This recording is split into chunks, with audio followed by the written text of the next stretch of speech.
let's get into Tucker Carlson. So this is Tucker the night of the Capitol terror attack, where the Republican Party decided to incite a riot and let a bunch of Republicans and white supremacists inside the halls of Congress and endanger the lives of probably, I don't know, maybe 1 million people total or so in that area, including a police officer who was murdered. So this is Tucker Carlson's take. I have yet to see it, and it's let's just see. The images of what has taken place in Washington, too little time has been spent thinking about why. Anyone who's trying to understand the significance of what's going on right now ought to watch the video of the woman who was shot inside the U.S. Capitol this afternoon. In the footage, which we're not going to show you because it's too upsetting, but you can find it on the internet, the woman is standing in a hallway right off the House floor at the center of the Capitol building, trying to break into a room with Secret Service agents pointing guns at her, telling her to stop. She appears to be in her 20s. She's got an American flag tied around her neck. The scene around she had a Trump flag tied around her neck, and she was not in her 20s. Her is chaotic. People are bumping into each other, yelling, trying to get through the door into the Senate chamber. Suddenly, with no warning, there is gunfire. You hear a shot, and the woman falls. She's been hit with a bullet. Seems like the neck could be the chest. Apparently, it was fired by someone in law enforcement. People in the hallway scream. The camera closes in on the woman's face. She looks stunned. She is staring straight ahead, unblinking. In her eyes, you can see that she knows she's about to die, which in the end she did. The woman died a couple of hours ago at a local hospital. So what can we learn from this? Again, this is what I've been saying. Imagine those last, 20 seconds of your life where you're like, I sacrificed my life for Donald Trump? Right? Imagine, you're flashing your life, I will never see my kids graduate college because I decided to do something dumb in the name of Donald Trump. I will never meet my grandchildren because I decided to try to destroy the U.S. government because Trump told me to. Just think about that. Right? Think about that. It's incredible. It's not enough to call it a tragedy. Imagine for a second getting the call and learning that was your daughter. The last time you spoke to her, she was heading to Washington for a political rally. Now she's dead. You'll never talk to her again. Seriously, imagine that. If you have children, it will put you in the right frame of mind. Again, Tucker Carlson here is trying to make this person look like, oh, such a victim. Oh, Tucker Carlson, by the way, the same person who told you George Floyd wasn't killed by the cops. He had died of a drug overdose, right? Remember that? Oh, the cops didn't kill him. He was tripping out on drugs. He's a criminal and a thug. That's what Tucker Carlson said about someone like George Floyd. So isn't it interesting that someone can be murdered by the police? The government can murder an innocent person. And Tucker Carlson is so quick to demonize and vilify that person who was murdered. Now, in this instance, someone can terroristically storm the Capitol of the United States. And Tucker Carlson is trying to pretend that they were an angel. Can you imagine that? Look at the American flag. Fox News has the American flag in the background right now while they are endorsing a terrorist attack. This is the day of. That's what we're watching. And we may be watching a lot more of days. Political violence begets political violence. That is always true. It is an iron law. It never changes. And we have to be against that. No matter who commits the violence or under what pretext, no matter how many self-interested demagogues assure us the violence is justified or necessary, as they have been assuring us, lying to us for the past 6 months. We have a duty to oppose all of this, not simply because political violence kills other people's children, which it does, but because in the end, it doesn't work. No good person will live a happier life because that girl was killed in the hallway of the Capitol today. Actually, this might be a little bit of an edgy take, but I will. Seeing that video of her dying made me laugh. So I'm just saying, my day was made a little bit better. I was a little scared seeing all this stuff, and then as soon as I realized that she bled out on a Trump flag, that brightened my mood a little bit. So our only option as a practical matter is to fix what is causing this in the first place. We don't have a choice. You may have nothing in common with the people on the other side of the country. Increasingly, you probably don't. But you're stuck with them. The idea that groups of Americans will somehow break off into separate, peaceful nations of like-minded citizens, that's a fantasy. That will not happen. There is no such thing as a peaceful separation. There never has been, and there won't be. I agree with that, the two to be hemispheres honest. of this country are inseparably intertwined. They are co-joined twins. Neither can leave without killing the other. So that's the first thing to know. I agree as with horrifying that, to as be this honest moment with you. is, we have no option but to make it better, to gut it out. The second thing to consider, and it's related to the first, is why the woman who was killed today went to the rally in the first place. We don't know anything about her, but she did not look particularly radical. She bore no resemblance to the angry children we have seen again and again wrecking our cities. Pasty, entitled nihilists dressed in black, setting fires, spray painting slogans on statues. She didn't look like that. The woman in the Capitol Hall... You know what that means, right? She was white. That's what he is saying right here. Like, I just want you to... She was white. She wasn't black.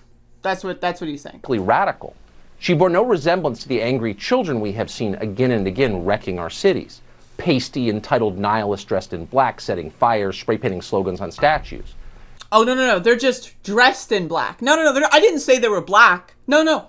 You meant they were dressed in black. No. They're not black.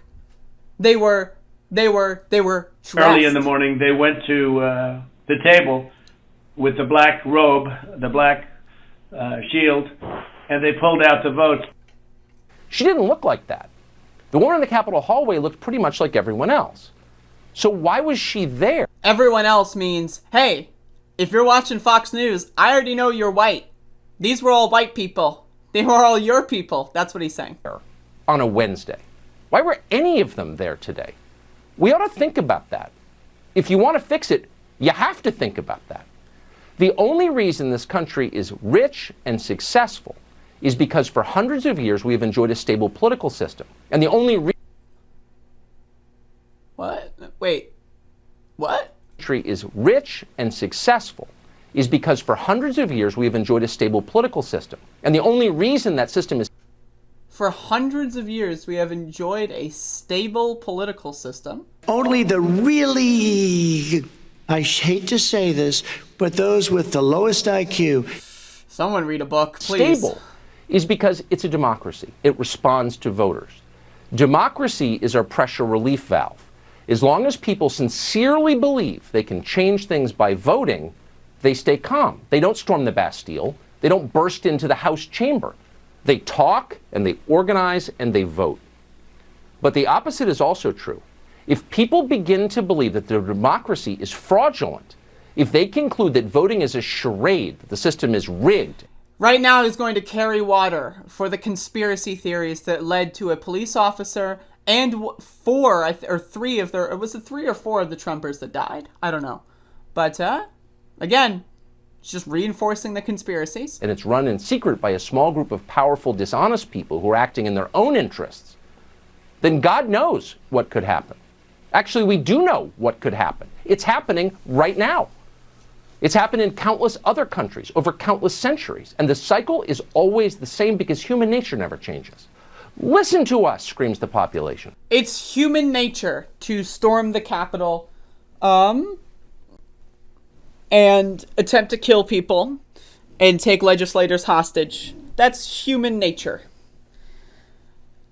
I really, again, has he ever said this about Black Lives Matter protests? Oh, it's human nature when your neighbor gets, or when your brother gets, or when your wife gets shot and killed by police. For you to go out there and demand a defunding of the police department. That's human. Did he do that? No. Of course not. Of course not. Like he said, those weren't us. They were dressed in black. They weren't black. They were dressed in black. Shut up and do what you're told, replied their leaders. In the face of dissent, the first instinct of illegitimate leadership is to crack down on the population. But crackdowns never make it better. Instead, they always make the country more volatile and more dangerous. The people in charge... Unless they're black people, then law and order. Then, all of a sudden we need more cops when they're black. Or, wait, sorry, again, I forgot. That when they're dressed in black. My bad. Charge really understand that. They don't want to. They don't care to learn or listen because all of this conversation is a referendum on them and their leadership. So they clamp down harder. Obey, I tell you, obey. This is the Romanov program. It ends badly every single time. But that doesn't mean they won't try it again. Of course they will, because it's their nature. It's how we got here in the first place. Millions of Americans sincerely believe the last election was fake. You can They sincerely believe that because you told them that, Tucker Carlson. You lied to them, just like Donald Trump did, just like Josh Hawley did, just like Ted Cruz did, and the list goes on. You lied to them. That's why they believe that. Dismiss them as crazy. You can call them conspiracy theorists. You can kick them off Twitter. But that won't change their minds. Rather than trying to change their minds, to convince them and reassure them that the system is real, that the democracy works, as you would do if you cared about the country or the people who live here, our new leader... Deflecting the blame. Oh, I get to go on my television show every single day and say whatever I want, and that makes it incumbent upon you to spend your entire day debunking me? What? Leaders will try to silence them. He wants to deflect all of his responsibility for this coup attempt. That's what he wants to do. He wants to distance himself from it. Oh, it's just human nature. I had nothing to do with it. Oh, people just believe the election was fake. I didn't go on my show every single day saying that. What? Come on, man. What happened today will be used by the people taking power to justify stripping you of the rights you were born with as an American. Your right to speak without being censored. Your right to assemble, to not be spied upon, to make a living, to defend your family, most critically. These are the most basic and ancient freedoms that we have. They're why we live here in the first place. They're why we're proud to be Americans. They're what make us different. And they're all now in peril. When thousands of your countrymen storm the Capitol building, you don't have to like it. We don't. You can be horrified by the violence, and as we said, and we'll say it again, we are horrified. It's wrong. But if you don't bother to pause and learn a single thing... Again, I'm not gonna... Like, this guy never said this about Black Lives Matter protests. Never. This is a Again, they're... Sorry, when I said those... The lives matter that were dressed in black. Not the black people. No, it's just the people that were shot and killed by police that were dressed in black. But, again, this guy could not get any more racist. Really. This isn't even dog whistles. These are like fucking elephant whistles, right? He cannot get any more racist. He cannot be any more clear. The only protests you need to pontificate about are white protests. The only protesters you need to mourn are white protesters. The protesters that were shot and killed, that deserve to be shot and killed, those are the ones dressed in black. This is unbelievable. And I think, personally, again, I think the entire Republican Party is a terrorist organization. That's been factually established at this point. Ted Cruz was fundraising off of the coup attempt. He sent out emails and texts saying, "Give us money. We're going to fight for you," as people were storming the Capitol building. They all endorsed this. They all incited this. And now they're going to try to wash their hands of it and throw Trump under the bus? No. I think people like Tucker Carlson should be held accountable. He should be sent to prison for inciting a riot and for lying about the election. That's what I think. But maybe that's a little authoritarian of me. Hey, what am I? If we have prisons, I say we get rid of the nonviolent drug offenders, bring in all the riotous, treasonous, seditionist motherfuckers, and then we can start working on prison abolition. Right? Like, I'm a prison abolitionist, right? But we got them right now. Let's throw these motherfuckers in there, and then, and only then, once we figure out how to, like, you know, get rid of the prisons, and hey, maybe if we throw the entire Republican Party in the prison, maybe they'll back us up in some capacity, right? But these people need to be held accountable for their actions. Again, this isn't a random YouTuber that gets 3 views on their random blog. This is Tucker Carlson, who hosts the highest viewed cable show in the world. This is not some dude posting a fucking Periscope stream while they drive to work in the morning. That gets like a viewer, and the viewer is like them who like have it open in another tab or something. This is Tucker Carlson. So I'm sick of these motherfuckers. And again, we need to hold them accountable because the boiling point has been reached. And if it gets worse than this, then it's going to get really, really bad. And so we got to stop the bleeding while we still can. Because this is no good. It's no good. But in the words of our president, only the really, I hate to say this, but those with the lowest IQ. There you go.